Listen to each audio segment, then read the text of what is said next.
Here we are again, back on the beach. Welcome to In Bed with Luxury, the unique travel channel. My name is Charles Paddington, and let's enjoy the good things in life. We have checked and tested luxury hotels, cruise ships, and flights all over the world. This time we'll tell you 10 really valuable tips for your next cruise, and mistakes you should avoid.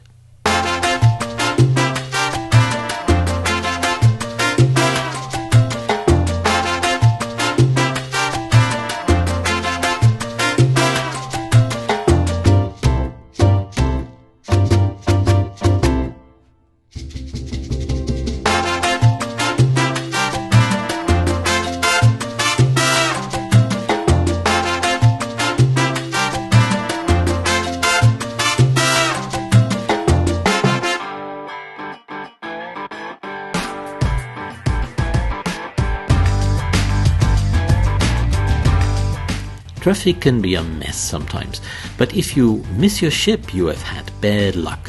On organized excursions, the ship will probably wait a little while, but then it will be gone. That is why you should always take money, credit cards, and a document with you when you leave the cruise ship. If it happens on your arrival day, you may be able to follow the ship, but it will be a hassle and cost money. Or you even may not be allowed to follow the ship, like in the US, because it's prohibited there due to the Passenger Vessel Service Act. Hence our tip, always arrive one night before.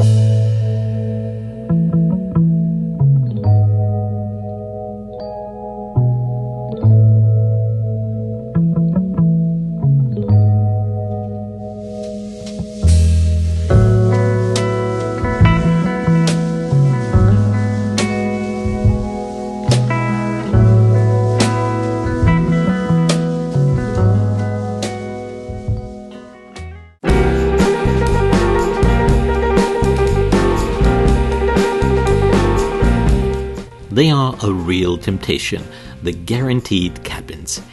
They are slightly cheaper, but you only book a cabin category such as inside, outside, or a balcony cabin, but you cannot book a specific cabin that way. You will receive the number of your accommodation shortly before departure, like in a lottery. Well, you can argue, that's great, the number doesn't matter. But you are risking a cruise in a very loud cabin near the discotheque, over the engine room, under a restaurant, etc.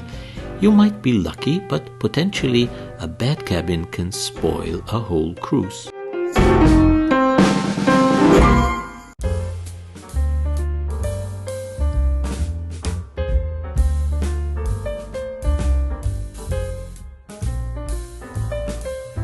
Yes, this is about fun, holiday, good life, luxury, but yet take the time to choose the right cabin, especially if you are booking a longer, more expensive cruise. Of course, it's also a question of money and personal taste. For example, whether you prefer a low cabin near the water or one that is rather high up. Basically, however, the cabins in the middle of a ship, for example, are the most stable and the best if you get seasick easily. And if you hate noise, look for a cabin surrounded by other cabins and not, for instance, a cabin below noisy public areas. How can you find out? Well, on your ship's website you will find deck plans which provide a good overview.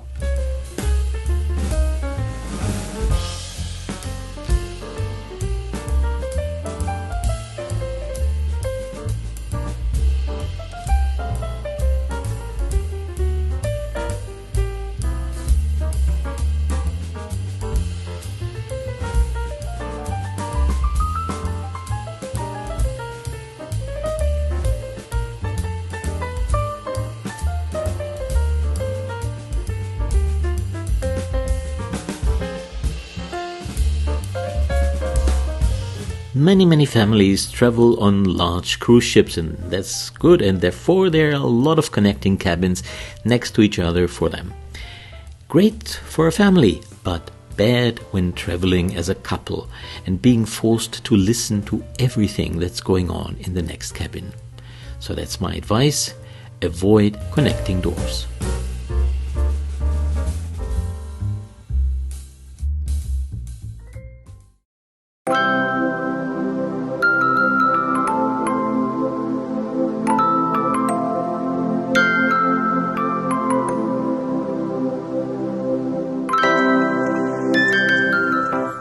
So, which cabin is the best? Well, if the budget allows, you should always book a balcony cabin. That's my opinion. Better still, of course, a suite. The balcony version not only offers a beautiful view of the sea, it also brings in fresh air, and that's rather underestimated, the room climate. With inside cabins, the air you breathe comes from the air conditioning system only 24 hours a day. And so-called outside view cabins are not much better. There's a window, yes, but you can't open it. So my advice, book balcony or better.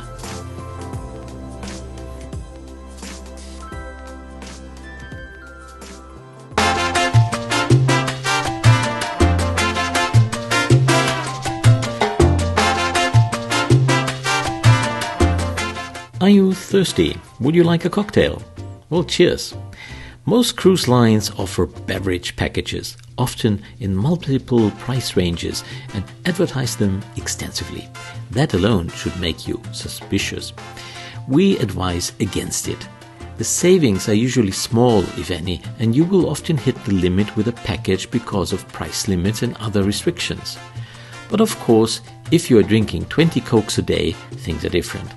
Also note that all passengers in a cabin must book the package for the entire trip, excluding the day of disembarkation.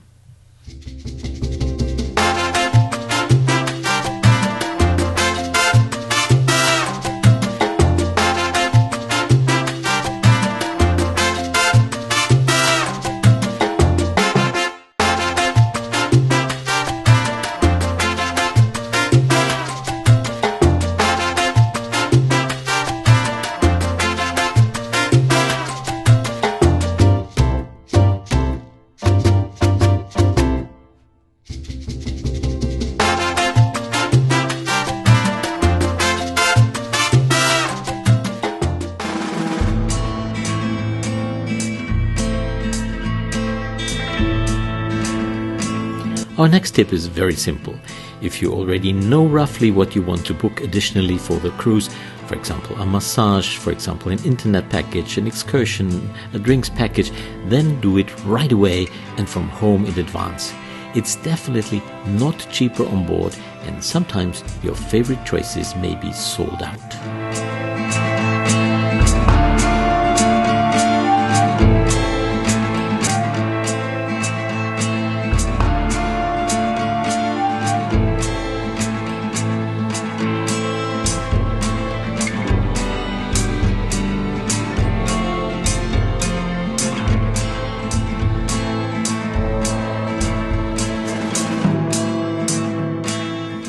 Of course, the price tag matters, but there's another important question.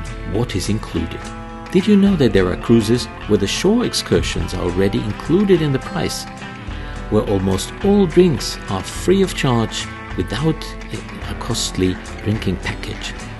Where you don't have to pay extra in every specialty restaurant and fine dining restaurant, where the tips are of course already included, and where you can get at no extra charge a selection of good wines in the main restaurant. Of course, such cruises come with a higher price tag, but what looks cheaper when booking a cruise, in fact can be more expensive when you add it all up in the end. Check it out yourself.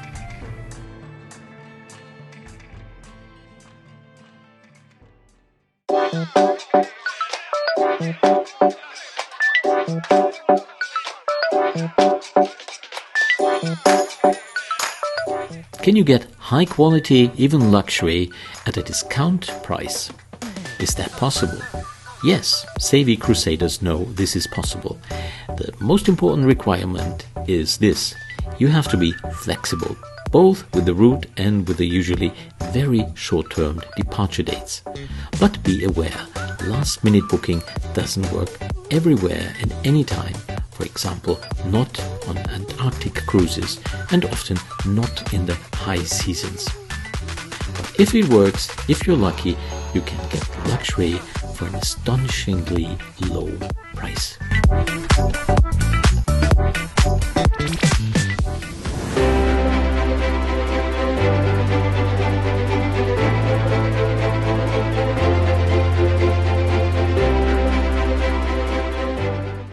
Should one sign a travel insurance for a cruise? Yes, in any case, do it, especially when it comes to distant destinations. A return flight after a serious injury or illness can sometimes cost as much as a family home. There are cases where a return flight added up to $300,000 and more.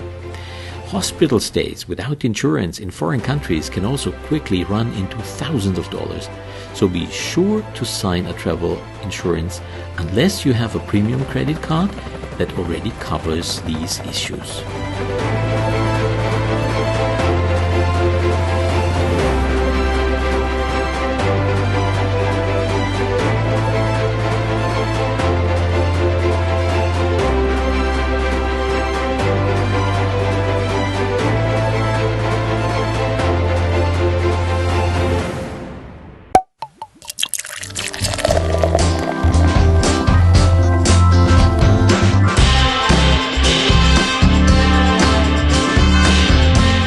Thanks for watching and joining this time.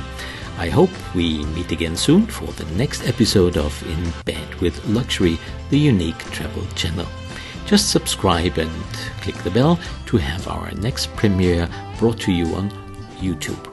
And don't miss our website. See you soon. Enjoy life. Yours, Charles Paddington.